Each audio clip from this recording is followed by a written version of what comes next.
Good morning. So here's the second question that you did yesterday in class on Friday when I had the substitute. This is the AP from 2005 Test A question 4. Okay? So we have this function f that's continuous on the interval starting at 0 and going up to but not including 4. Function is twice differentiable. What that means is you can differentiate it twice. Nothing bad happens. Except at x equals 2. That's probably going to be important later on. The function f and its derivatives have the properties indicated down here in this table where d and e indicates the derivatives of f do not exist. Okay, so they just spell this out right here with the d and e in the table. Okay? So from 0 to 4, find all the values of x at which f has a relative extrema. Determine whether f has a max or a min at each of these values. Justify your answers. Okay? Pretty easy.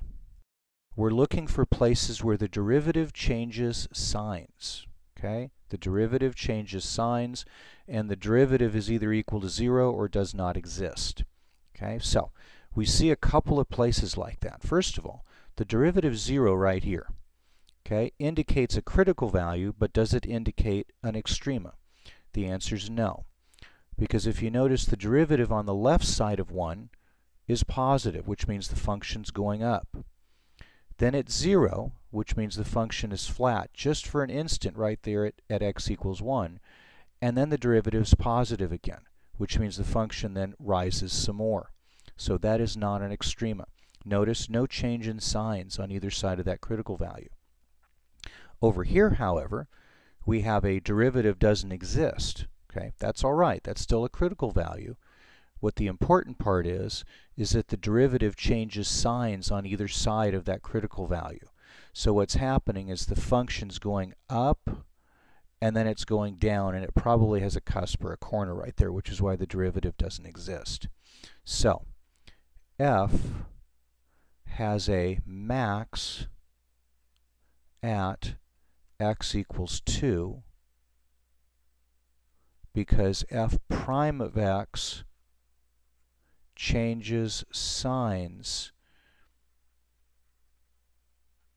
as you go from 1 to 3. Okay? There you go. There's your justification for part A. Now let me get the screen set up for part B. Okay, part B wants us to sketch the graph of a function that has all these characteristics. Okay? First place to start is look at what the function values are. F of 0 has to be -1. So the function has to go through right there. F of 1 is equal to 0. So it has to go there. F of 2 equals 2. So that's going to have to go there. And f of 3 has to be 0. So it's going to go there. Okay? We know the function has to be negative here, obviously.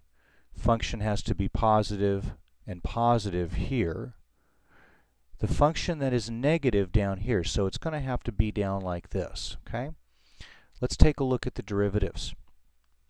The derivative is 0 at x equals 1, which means the function has to have a flat spot right here. It has to have a flat spot. So let's go ahead and draw a flat spot right there. All right? Now, in order for it to have a flat spot and then go up, it has to do this, doesn't it? Okay? In order for this to have a flat spot and yet touch there, it has to be curved this way, like that. Okay? And you know, I'm going to just erase this. I'm going to make that a little bit more curvy. Okay? So we're going to just do it like this. There we go. Okay. I don't want to make it so much like an asymptote. All right. So let's see if the second derivative fits. The second derivative between 0 and 1 says it's negative, which means it has to be concave down. And this is indeed concave down, so it fits. The second derivative is positive from 1 to 2. And let's see, that means concave up. And yes, this is indeed concave up. Okay? In order for the graph to come back down and touch here, It either has to go like this or it has to go like that. Let me just draw these two. I'll draw them in different colors. So it has to do that or it has to do this. Now which one should it be? Let's take a look at the second derivative from 2 to 3. It's negative, which means it's concave down. If it's concave down, it has to look like this curve right here. So let's go ahead and draw it the way it's supposed to look. It's supposed to look just like this. Since it's concave down, it has to be like this. Okay? Good. Then what? Now it's positive. Once we get past x equals 3, it's positive, which means now it has to be concave up.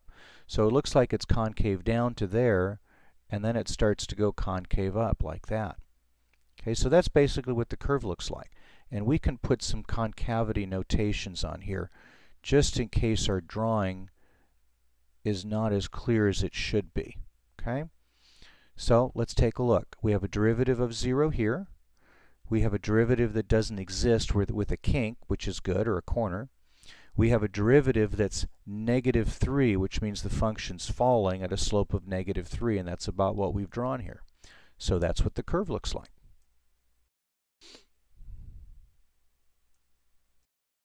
Okay, I'm going to do part C and D together. Okay, let me just check my time here. Good. All right. Part C, let g of x be the function defined by the integral from 1 to x of f on the open interval from 0 to 4. Okay, so we're going to define the integral function to be on the same interval as the original function is. Find all values of x at which g has a relative extrema. Conceptual question, this is not difficult. Remember our derivative ladder? Okay, let's take a look here. There's f. G, which is the integral of f, will be right there. And notice how the limit's on the top. Okay, that's not going to mess with our derivative of g at all. We're not going to have a negative sign in there at all. So we're good to go with it. This then is f prime. This would be f double prime. F is equal to g prime. F prime is equal to g double prime. And I wrote it, but we're really not going to need this one. Okay, so here's our derivative ladder. Determine whether g has a relative max or min at each of the values of extrema. Okay, no problem.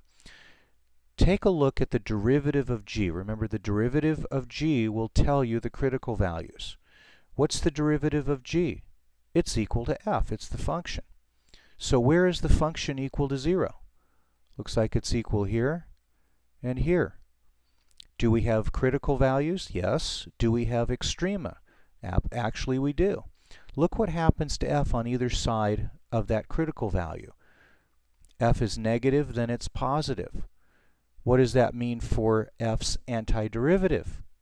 It means g has to be decreasing, then increasing. What happens when you have a function that's decreasing and increasing? You have a minimum. So for part C, we have a min at x equals 0. And the reasoning is because f of x is, do it this way, f of x is equal to g prime of x, okay, which is less than 0 when x is less than 1, and g prime of x, which is f of x, is greater than 0 when x is greater than 1. And for the same reasoning, we have a maximum right here because the function increases to the left and decreases to the right. So we have a max at x equals 3 because g prime of x is greater than 0 when x is less than 3. G prime of x is less than 0 when x is greater than 3. Okay, you might want to pause it right here and just take a look at what I wrote. And if you want to rewind it and play this part again, you can do that, okay? The secret is understanding that f is the derivative of the g integral function. And so we just find critical values and find where the derivative sign changes. Okay, and I'm almost up to my 10-minute limit here, so I'm going to stop this and we'll go ahead and do part 2 and we'll answer the last question there.